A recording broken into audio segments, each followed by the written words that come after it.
Hey everybody, and welcome back to BK's Bullets. Today we're going to talk about Shang-Chi and the Legend of the Ten Rings.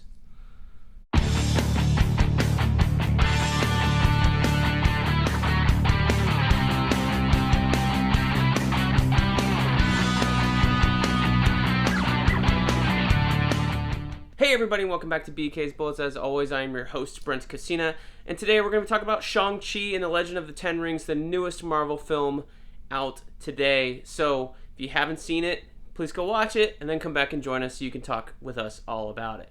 Now, before we get into the review, let me ask you to please do one thing. Please subscribe. Helps me out, helps the channel grow, lets you know when I drop new videos, all that good stuff. So, Shang-Chi and the Legend of the Ten Rings.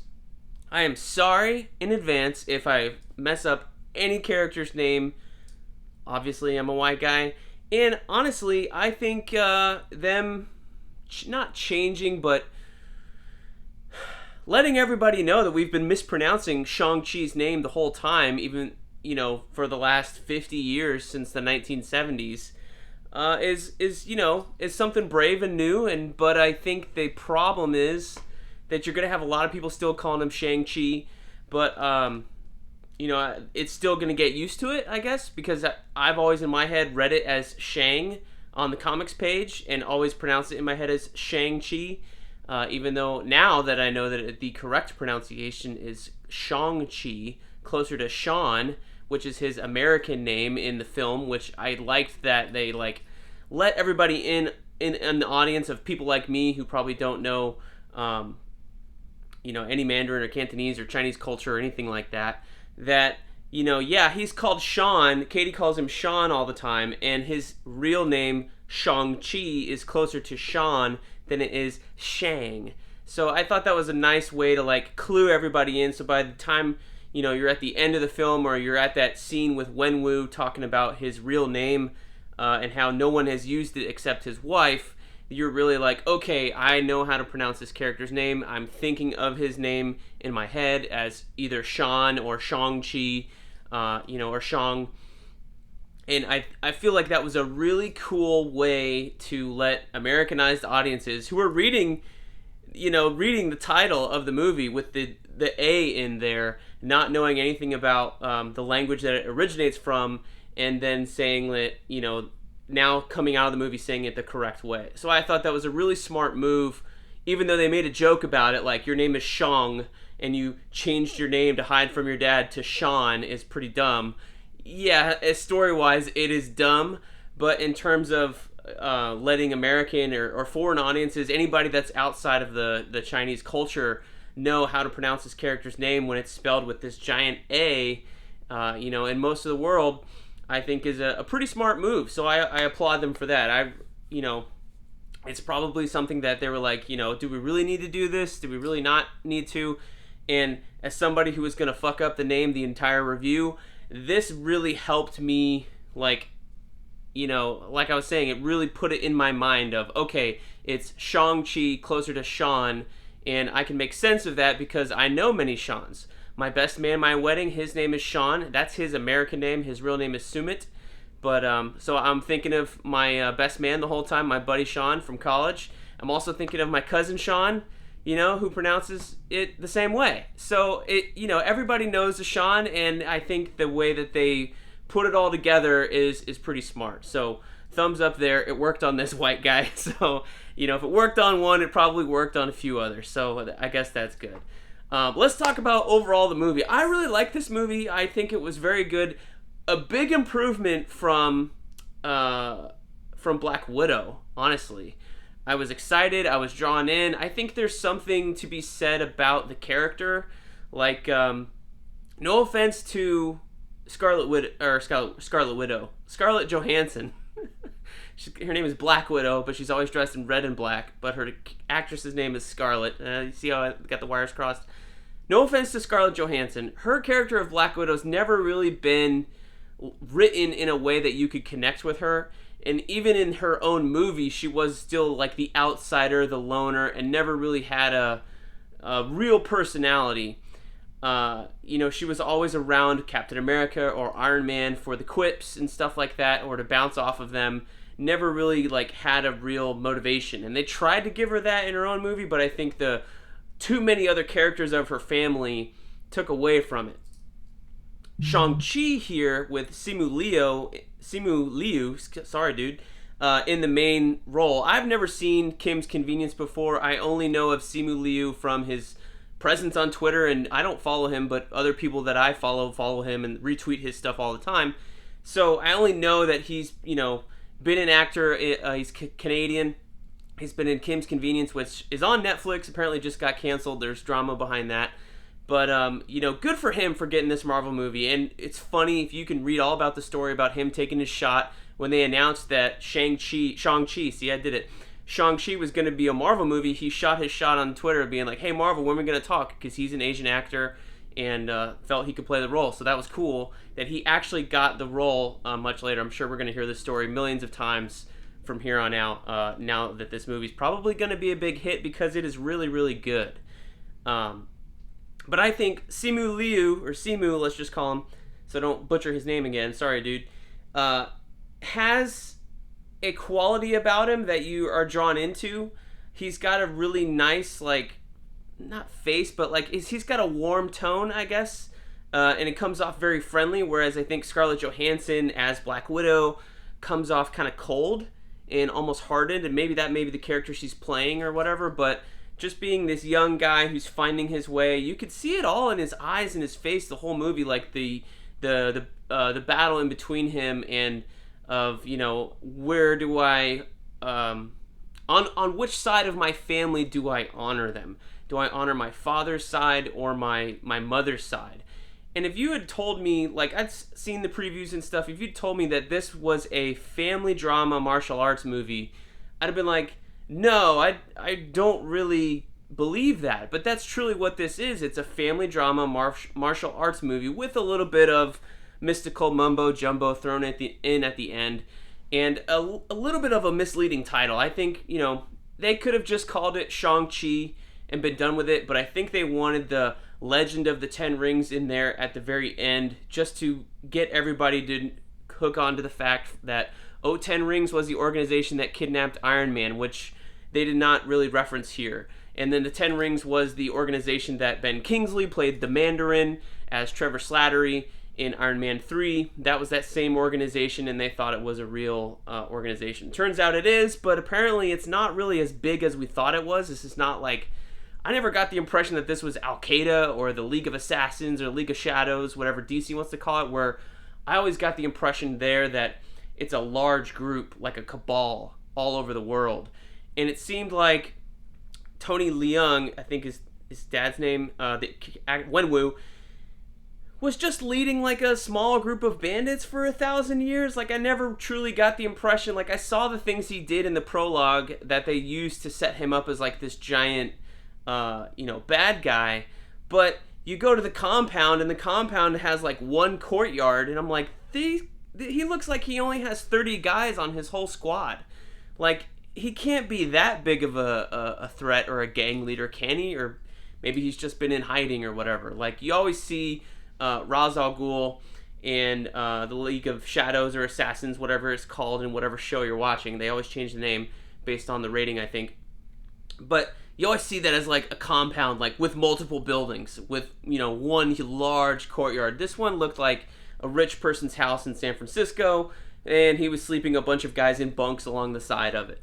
So, or maybe back in the caves, we didn't see it. So I never really got the impression that he was a big bad guy, just a dad who was, doing bad things, but still loved his children, but at the same time had a mission and something he wanted to accomplish. So I never really felt bad that his dad was Wenwu, the leader of the Ten Rings. So I thought that was a little weird. It was but that probably was good because it made you feel the tension there within the main character, within Shang-Chi, that, there's this tension between, do I honor my father and, or do I honor my mother and protect her homeland?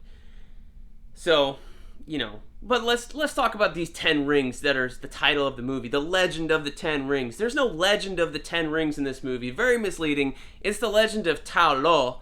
Ta Lo. It's Talo in the subtitle, so excuse me again if I mess up the pronunciation, but Ta Lo is this mystical city, another one of Marvel's. I don't know if it's one of the 7 from Matt Fraction and Brubaker's run from Iron Fist, or if it's like Kunlun or whatever, or it's maybe an 8th city. I really wanted them to pull that in towards like everything, to say like Kunlun, Ta Lo, and some other cities were all part of one mystical, magical society at one point in time, and then separated and went on different missions. Unfortunately, they didn't do that here, and I don't know if they'll ever pull Iron Fist back into the Marvel Universe. The Netflix series was awful. I think it got a little bit better with the 2nd season, but really that was Jessica Henwick and the female characters carrying that whole show. I really want them to pull Iron Fist back in. I feel like that was can be a cool tie-in with now Ta Lo and Shang-Chi and what they've established here, but they didn't want to do that. That's fine. But really the legend here is about Ta Lo and the Dark Destroyer, the Soul Sucker, that they're trying to keep at bay, that you find out late in the 3rd act. Instead of like, the legend of the 10 rings that Wenwu's, wearing the whole time.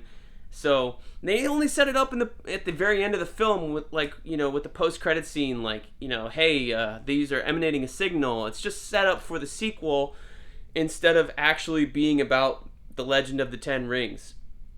Honestly, I was watching the movie and they had a preview for The King's Man, which is the Kingsman prequel.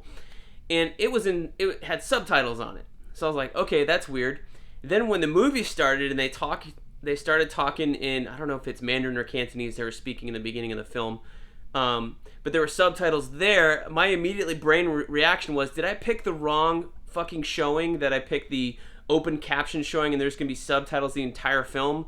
And I literally took up 30 seconds of my brain that I missed the subtitled origin of the 10 rings or whatever that was on screen. So I kind of missed probably the most maybe important thing, to be like, no, Brent, they said this in the very beginning of the film. I missed that because my brain, associated these things as you booked the wrong showing, dummy, instead of like, oh no, they're speaking a different language and that's why the subtitles are here. Eventually I got there and went, oh, you idiot. But funny anecdote, I don't know. But I thought it was a little weird that it's called Legend of the 10 Rings, but there's no legend. It's all about Ta Lo. And, color me confused. I guess it's set up, but I don't want to see the second movie titled anything about the 10 rings, even though it's going to be apparently all about the 10 rings and the signal that's emanating from them once Shang-Chi used them. It is cool that he, they set up the idea of Wenwu having him, and then he fought his future wife, and she was able to, pull them, and you saw them go gold for a second, and that passed down from, I guess, mother to son, whether it's interior or it was all in the fighting style that he learned from his aunt, Nan.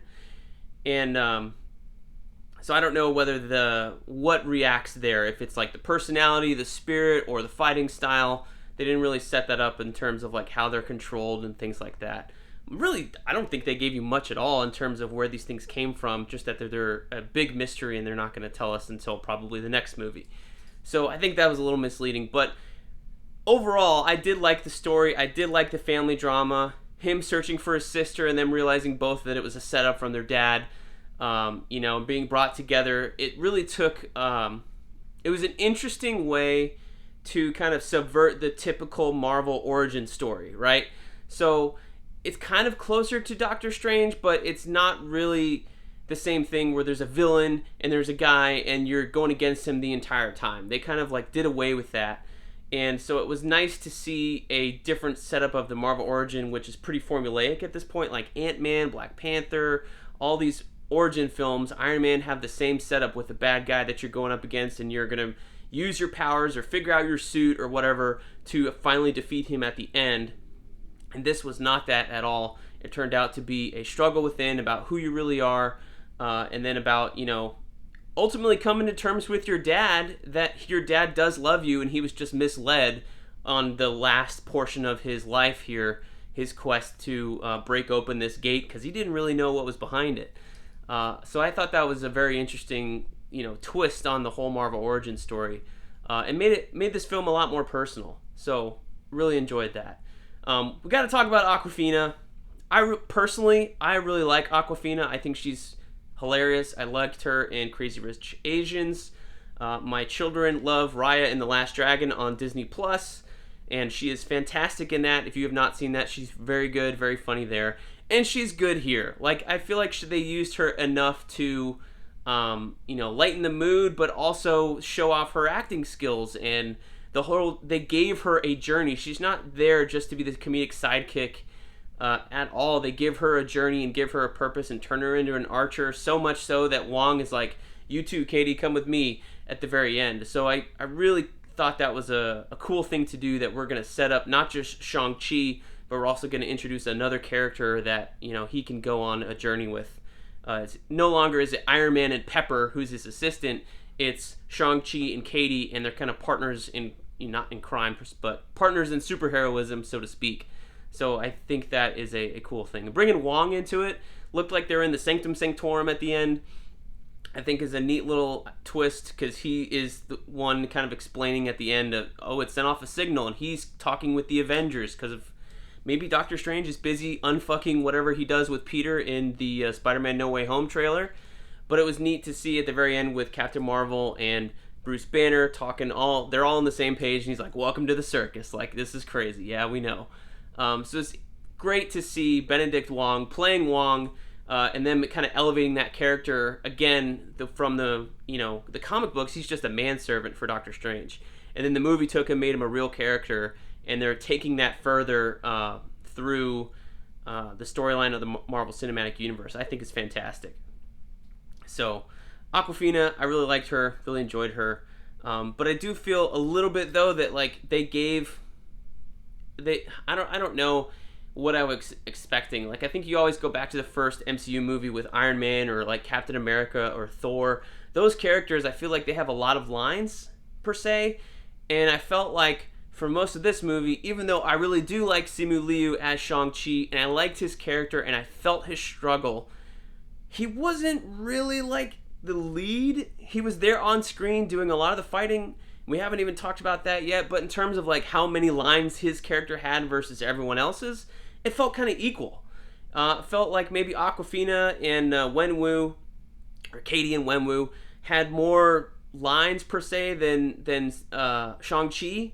So I'm kind of confused. I'm hoping he gets a bigger spotlight and more to do in the next film, even though I do feel like I really did like his performance here. But it felt kind of like equal, leveled out, even though it's fucking his movie. Like, let the guy act, let him speak. Talking about the fighting, I thought maybe I had seen most of the bus fight on the previews, or I saw Simu Liu on Jimmy Kimmel and thought they'd shown most of it there. I was actually surprised that I didn't see all of it. You haven't seen all of it. And to have it still play on the big screen and still be like a very fun fight, very entertaining, seemed kind of inventive to me, with him putting the jacket back on. I still love that moment. I thought it played great. Like, even though I thought you'd seen it before, I thought it played great. The other fights in the film at the very end, the fight that they're doing when Shang-Chi's using the stick when they're in like the temple of the ancestors or the shrine, I thought was very good. The ends fight, even though they were still like obviously in front of a green screen with a little dust underneath him because it's this giant gate, and Tony Leung never wears the actual rings on his arm except for like when they're not in motion. Any other time they're a special effect, and the same thing with Shang-Chi. When he gets them, they're just a special effect on his arm. It was kind of disappointing. I was like, you couldn't really, like, you could build him a fucking, like, a brace with the actual, like, I don't know. Maybe they did. I don't know. But it really looked like a special effect instead of something that was practical that maybe they removed and took out half the time.